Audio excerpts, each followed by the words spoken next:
तो याद होगा वर्ष 2018 में जब इजराइल के प्रधानमंत्री बेंजामिन नेतन्याहू भारत के दौरे पर आए थे और मुंबई में उनका एक कार्यक्रम था।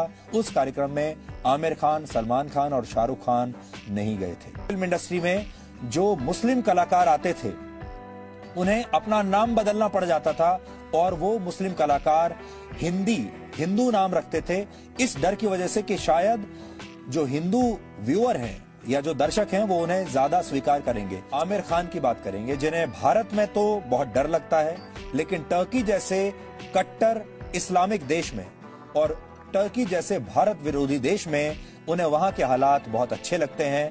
वहां उन्हें बड़ी गर्व की अनुभूति होती है। 2 दिन पहले आमिर खान टर्की के राष्ट्रपति की पत्नी से मुलाकात की है और अपनी नई फिल्म पर उनके साथ चर्चा भी की है और यही मुलाकात अब विवादों में आ गई है। इस मुलाकात के बाद उनकी काफी आलोचना हो रही है। आमिर खान देश के बड़े कलाकार हैं और आप सब लोग आमिर खान की फिल्में अपनी गाड़ी कमाई का पैसा खर्च करके देखने के लिए जाते हैं थिएटर्स में या घर में। टर्की के राष्ट्रपति और उनकी पत्नी अगर उन्हें अपने घर पर बुलाते हैं चाय पीने के लिए, उनके साथ बातें करते हैं, उन्हें बहुत बड़ा सम्मान देते हैं, कलाकार मानते हैं उन्हें बहुत बड़ा, ये क्यों है? ये इसलिए है क्योंकि सबसे पहले ये सम्मान आमिर खान को इस देश के लोगों ने, उनके अपने देश यानी भारत के लोगों ने उन्हें इतना सम्मान दिया है, उन्हें इतना बड़ा कलाकार बनाया है कि आज वो इस काबिल हो पाए कि टर्की के राष्ट्रपति के घर में उनकी एंट्री हो सके। लेकिन आज उनकी आलोचना जो हो रही है वो काफी हद तक सही भी है, क्योंकि खुद आमिर खान कुछ वर्ष पहले भारत की असहनशीलता की बात करते थे और ये कहते थे कि उन्हें और उनके परिवार को भारत के माहौल से डर लगता है। वो ये बात खुलकर कह चुके हैं कि उन्हें यहाँ डर लगता है और उनका परिवार तो उन्हें ये भी कह चुका है कि हमें भारत छोड़कर कहीं और शिफ्ट हो जाना चाहिए। लेकिन उन्हें टर्की में डर नहीं लगता। टर्की में वो बहुत आजाद महसूस करते हैं। टर्की जैसे देश की असहनशीलता और उसका भारत विरोधी रवैया आमिर खान जैसे अभिनेताओं को नजर नहीं आया और हम ये मान नहीं सकते कि आमिर खान को इसके बारे में पता नहीं होगा। आमिर खान काफी पढ़ाई लिखाई करते हैं, आमिर खान न्यूज में बहुत दिलचस्पी रखते हैं। मैं आमिर खान को जानता हूं और इसलिए आपको बता सकता हूं कि आमिर खान की जो नजर है वो सिर्फ भारत नहीं, दुनिया में हर जगह कहां क्या हो रहा है हर चीज पर उनकी नजर रहती है और हर चीज पर उनकी अपनी एक राय भी रहती है। आमिर खान ने टर्की के राष्ट्रपति की पत्नी से मुलाकात करने में कोई हिचकिचाहट नहीं दिखाई। वैसे तो कोई भी सेलिब्रिटी, कोई भी कलाकार, एक्टर किसी से भी मिल सकता है, इसकी पूरी छूट है और आमिर खान जैसे अभिनेता किसी के हिसाब से चलने के लिए बाध्य भी नहीं। हम ये नहीं कह रहे कि वो अपनी कोई भी मुलाकात से पहले हमसे पूछेंगे या किसी की इजाजत लेंगे, इसकी कोई जरूरत नहीं है। लेकिन उन्हें यह भी देखना होगा कि सार्वजनिक जीवन में कहीं उनके दोहरे मापदंड दुनिया को साफ साफ दिखाई तो नहीं दे रहे हैं, क्योंकि यही आमिर खान कहते थे कि भारत बहुत असहनशील हो गया है और यही आमिर खान अब टर्की जैसे देश की असहनशीलता को पूरी तरह भुलाकर वहां के राष्ट्रपति की पत्नी के साथ मुलाकात कर रहे हैं, चाय पी रहे हैं। जबकि ये दुनिया जानती है कि कैसे टर्की में वहां के राष्ट्रपति रेचेप तैयप अर्दोआन की तानाशाही खुलकर चल रही है और जिस तानाशाही ने टर्की को एक सेक्युलर देश से कट्टर इस्लामिक और असहनशील देश बना दिया है। एक जमाने में टर्की को सेक्युलर देश माना जाता था, धर्मनिरपेक्ष देश माना जाता था, लेकिन अब बिल्कुल नहीं। अब टर्की को एक कट्टरपंथी देश माना जाता है और हैरानी इस बात की होती है कि भारत को लेकर आमिर खान बड़ी आसानी से कह देते हैं कि यहाँ असहनशीलता बढ़ रही है, लेकिन टर्की में जाकर ये करते हैं। ये भी दुनिया जानती है कि टर्की कैसे भारत का हमेशा विरोध करता रहा है। कश्मीर पर विरोध किया है टर्की ने हमेशा भारत का और हमेशा पाकिस्तान का समर्थन किया है। फिर भी आमिर खान को यह सब दिखाई नहीं दिया। यानी आमिर खान आज एक ऐसे परिवार के साथ मिल रहे हैं जो पाकिस्तान का समर्थक है और भारत का विरोधी है। 2015 में आमिर खान ने भारत की असहनशीलता पर एक बहुत बड़ा बयान दिया था। उस समय इस बयान को सब जगह रिपोर्ट किया गया था, लोग हैरान हो गए थे। ये हम उन्हें आज फिर से याद दिलाना चाहते हैं। तब उन्होंने यहां तक कह दिया था कि भारत के माहौल में उनका परिवार देश छोड़कर जाने के बारे में भी विचार कर रहा था। 2015 में एक पुरस्कार समारोह था, वहां आमिर खान ने क्या कहा था, पहले आपको ये सुनना चाहिए। Do I agree with that? I also feel that there is a sense of insecurity, there is a sense of fear, there is a sense of more than there was earlier. Yeah, I think in the last maybe 6 months, 8 months, there has been a growing sense of despondency, I would say. I mean, when I sit at home and talk to Kiran, you know, Kiran and I have lived all our lives in India. For the first time, Kiran says, should we move out of India? Now, that's a disastrous and very big statement for Kiran to make to me.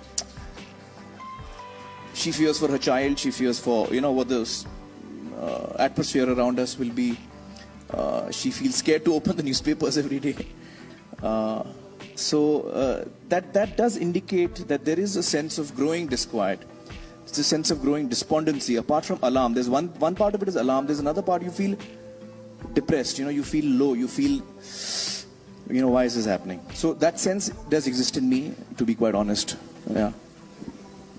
तो आमिर खान अंग्रेजी में बात कर रहे हैं और कह रहे हैं कि जब वो कहते हैं you feel depressed, you feel low, यानी वो डिप्रेस्ड फील करते हैं, वो लो फील करते हैं जब वो भारत में रहते हैं। उन्होंने अपनी पत्नी के बारे में कहा कि उनकी पत्नी किरण वो अपने बच्चे को और अपने बच्चे की सुरक्षा को लेकर डर रही हैं और उनकी पत्नी ने पहली बार उनसे ये कहा कि क्या हमें भारत छोड़कर चले जाना चाहिए, क्योंकि आमिर खान और उनकी पत्नी को ये लगता है कि जब वो सुबह सुबह अखबार खोलकर पढ़ते हैं तो उन्हें डर लगता है। लेकिन अब हैरानी की बात यह है कि 5 साल पहले आमिर खान को इस देश में भारत में डर लग रहा था, उसी भारत में जहां के लोगों ने आमिर खान को इतना बड़ा स्टार बनाया है, जहां के लोगों ने लाइनों में लगकर उनकी फिल्म की टिकट खरीदकर उन्हें यहां तक पहुंचाया है और उन्हें ऐसा लगता है कि उनके बच्चों की जान भी यहां पर खतरे में है। लेकिन टर्की में जो तानाशाही चल रही है वहां उन्हें कोई डर नहीं लगता।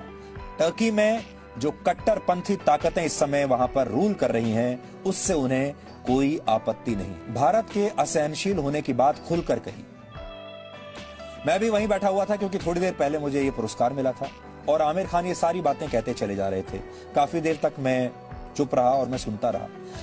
सबसे बड़ी बात यह है कि जब वो सब कह रहे थे उस हॉल में जितने भी लोग बैठे थे किसी ने भी आमिर खान के इस बयान का विरोध नहीं किया। लेकिन कुछ देर के बाद मुझसे रहा नहीं गया और मैंने फिर उनसे सवाल पूछा और मैंने उनसे ये कहा कि आप 2 अलग अलग घटनाओं पर अपनी सुविधा के हिसाब से प्रतिक्रिया क्यों दे रहे हैं। ये वो समय था जब आपको याद होगा उत्तर प्रदेश के दादरी में अखलाक नाम के एक व्यक्ति की हत्या कर दी गई थी और उसके बाद अवार्ड वापसी गैंग बहुत सक्रिय हो गया था और पूरे देश को असहनशील बताया जा रहा था। और दूसरी तरफ जब उसी समय जम्मू कश्मीर में सेना के जवान शहीद हो रहे थे क्योंकि बॉर्डर के पार से एलओसी के पार से पाकिस्तानी आतंकवादी हमारे देश में घुस रहे थे, उस पर कोई बात नहीं कर रहा था। जब आतंकवादी हमारे देश में घुसकर लोगों को मार रहे हैं, यहां तक कि आतंकवादी मुंबई में भी पहुंच गए थे, वहां भी उन्होंने लोगों को मारा, लेकिन तब आमिर खान को डर नहीं लगा था। और मैंने आमिर खान से यही पूछा कि आखिर इस तरह के दोहरे मापदंड वो क्यों अपना रहे। हमने हाल में 2 बड़े इंसिडेंट्स देखे, एक दादरी और एक जम्मू कश्मीर में हाल ही में कर्नल संतोष महादिक वो शहीद हुए थे। कर्नल संतोष महादिक को एक आतंकवादी ने मारा अभी पिछले हफ्ते और दादरी का जो घटना थी वो हम सब जानते ही हैं। Both are act of violence. उसके बाद भी जिस तरीके से देश रिएक्ट करता है, पॉलिटिकल सिस्टम रिएक्ट करता है, हमारा सिस्टम रिएक्ट करता है, वो अलग अलग क्यों है। अगर असहनशीलता की बात करनी है तो दादरी में हम देखते हैं असहनशीलता पर बहस छिड़ जाती है और लोग अपने अवार्ड्स वापस करते हैं। लेकिन एक और जो आर्मी का अफसर है, कर्नल है, जब वो मारा जाता है तो बहुत सारे पॉलिटिशियंस यहाँ बैठे हैं। दादरी में तकरीबन सभी लोग पहुंचे थे, लेकिन कर्नल महादिक के घर पर सातारा में सिर्फ एक रक्षा मंत्री पहुंचे थे, बाकी कोई नहीं पहुंचा। So why do we have this double standard. मेरा सवाल ये है, why do we have this double standard while reporting also, while having a debate also, and while giving a reaction also on this? That's my question. Yeah, well, it's unfortunate. I think it's really unfortunate because every act of terror and every act of violence is to be condemned, and every act of terror and violence is to be condemned with the same ferocity.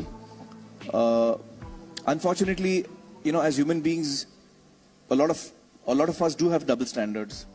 A lot of us who don't have double standards most of the time sometimes have double standards. Human beings are complex creatures. You know, that's the truth of the matter. I hope and wish that we could be like machines and we could be kind of calibrated into reality. बहुत सम्मान करते हैं, उनकी acting पूरे देश को अच्छी लगती है, उनकी वो अच्छी फिल्में बनाते हैं, लेकिन अपने ही देश में आमिर खान को तब डर लगता था। जो देश सच्चे अर्थ में धर्मनिरपेक्ष है, लोकतांत्रिक देश है, जहां कलाकार को किसी जाति या धर्म के चश्मे से नहीं देखा जाता, जहां हिंदू बहुसंख्यक समाज में भी एक मुस्लिम होने की वजह से किसी कलाकार के काम, उसकी निजी जिंदगी और उसके करियर में आगे बढ़ने की संभावनाओं पर कोई असर नहीं पड़ता। आज दौलत और शोहरत के जिस मुकाम पर खड़े हैं, वो इसी देश के करोड़ों धर्मनिरपेक्ष लोगों की वजह से है, जो उनकी फिल्में देखने के लिए जाते हैं। और एक बार भी इस देश के लोगों ने कभी ये नहीं सोचा कि वो हिंदू हीरो की फिल्म देख रहे हैं, हिंदू कलाकार की फिल्म देख रहे हैं या फिर मुस्लिम कलाकार की फिल्म देख रहे हैं। और आपको ये भी याद होगा कि एक जमाना हमारे देश में ऐसा था 1940 में, 1950 में, जब इसी हिंदी फिल्म इंडस्ट्री में जो मुस्लिम कलाकार आते थे उन्हें अपना नाम बदलना पड़ जाता था और वो मुस्लिम कलाकार हिंदू नाम रखते थे, इस डर की वजह से कि शायद जो हिंदू व्यूअर हैं या जो दर्शक हैं वो उन्हें ज्यादा स्वीकार करेंगे। सबसे बड़ा उदाहरण दिलीप कुमार का है। दिलीप कुमार ने अपना मुस्लिम नाम छोड़कर हिंदू नाम क्यों अपनाया, यूसुफ खान से दिलीप कुमार क्यों हुए, इससे आपको समझ में आ जाएगा। लेकिन आज किसी भी मुस्लिम कलाकार को ये करने की जरूरत नहीं है, आज उसे अपना नाम बदलने की जरूरत नहीं है। ये कितनी बड़ी बात है। फिर भी आमिर खान के लिए भारत नहीं, वो टर्की ही सहनशील है, जहां मुस्लिम कट्टरपंथ को बढ़ावा दे रहे राष्ट्रपति अर्दोआन की दुनिया भर में आलोचना हो रही है। और इसका सबसे बड़ा उदाहरण हाया सोफिया है।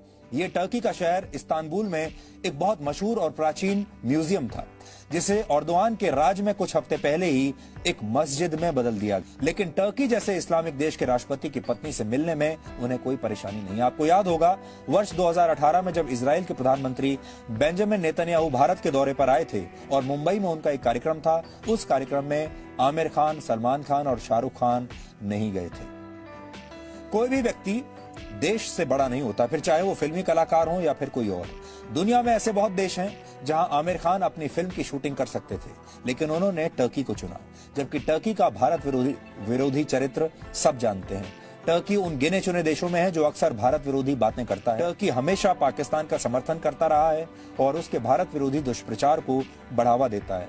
पाकिस्तान की आतंकवादी गतिविधियों का भी दुनिया के हर मंच पर टर्की हर बार बचाव करता आया है। और हमारे देश के जो सुपरस्टार हैं वो टर्की में जाकर टर्की में शूटिंग भी करते हैं और टर्की के शाही खानदान से भी मिलते हैं।